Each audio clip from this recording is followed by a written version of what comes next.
Hey, I'm John Nasprint, and this is my story about how I was an amateur Magic the Gathering player until I quit about 6 months ago. Now, for the uninitiated, this is a Magic card. That's the front, this is the back.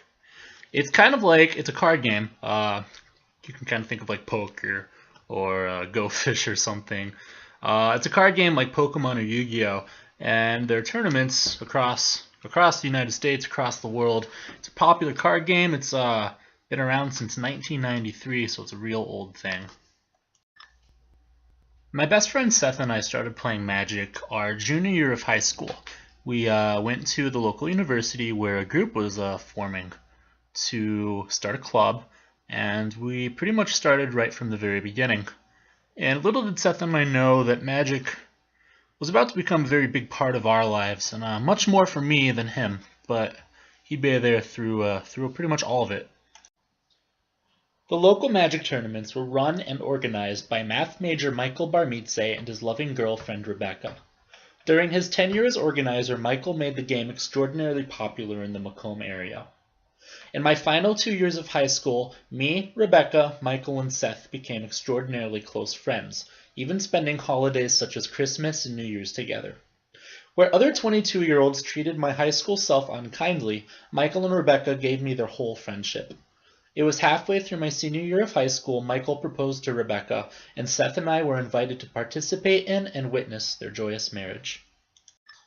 So at this point, a lot of you might be wondering what this has to do with Magic, so I'll get to that.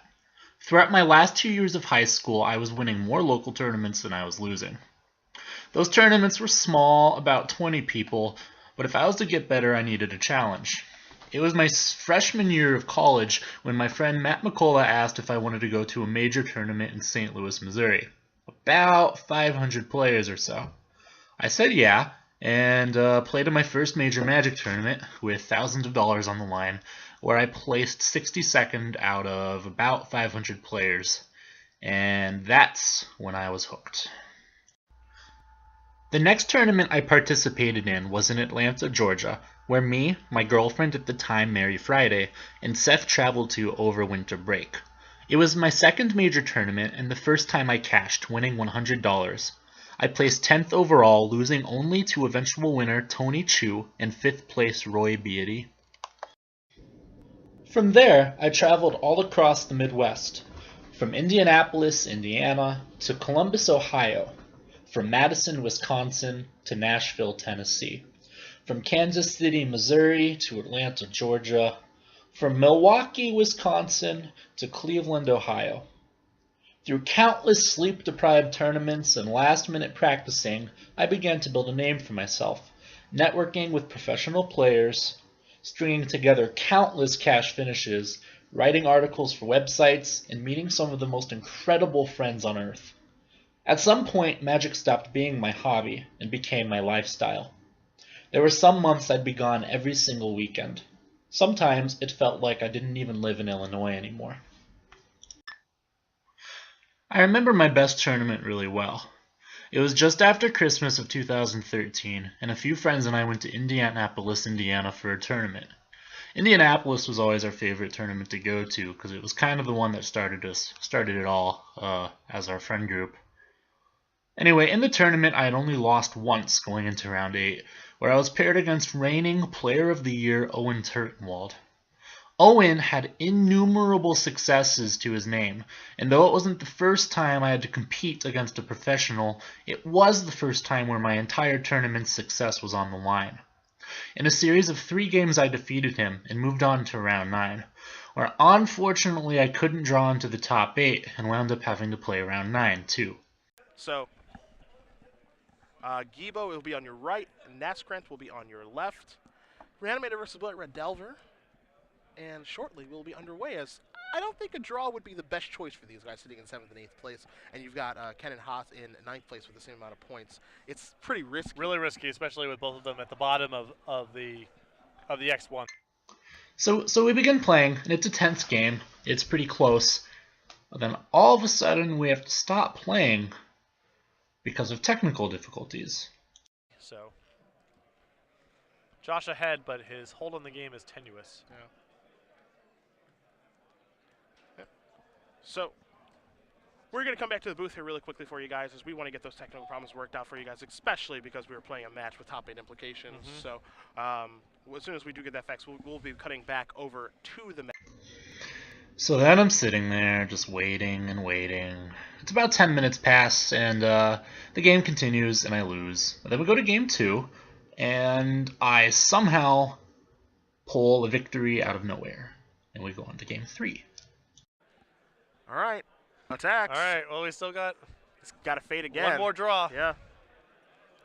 All right. Draw from Daze. That ain't it. Yeah, had he sacked with the after resolving the Delver tree, He has a one more look, yep. Although he's drawing pretty slim, he's basically drawing to just bold at that point. Yeah.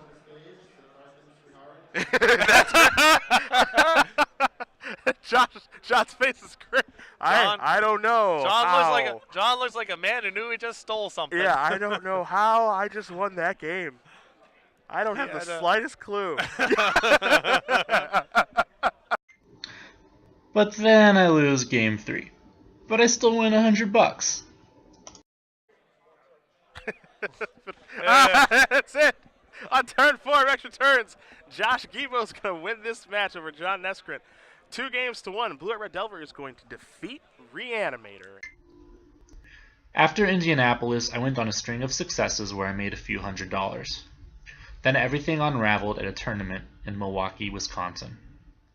2 years prior, I had been on vacation in Milwaukee with my girlfriend, where I had medical problems and was bedridden for about a week.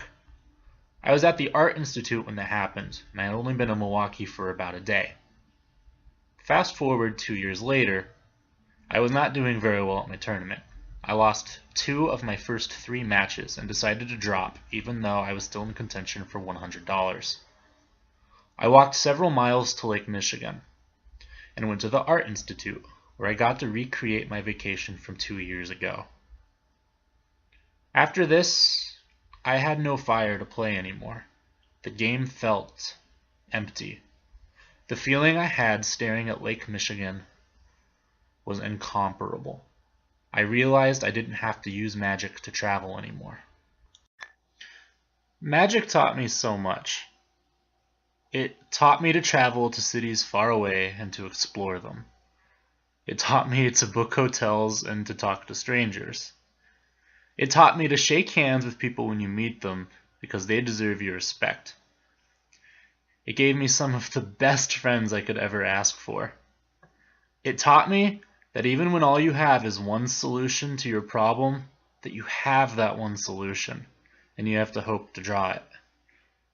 Even though my playing days are over, I constantly have 7 cards in my hand, ready to battle in one last match.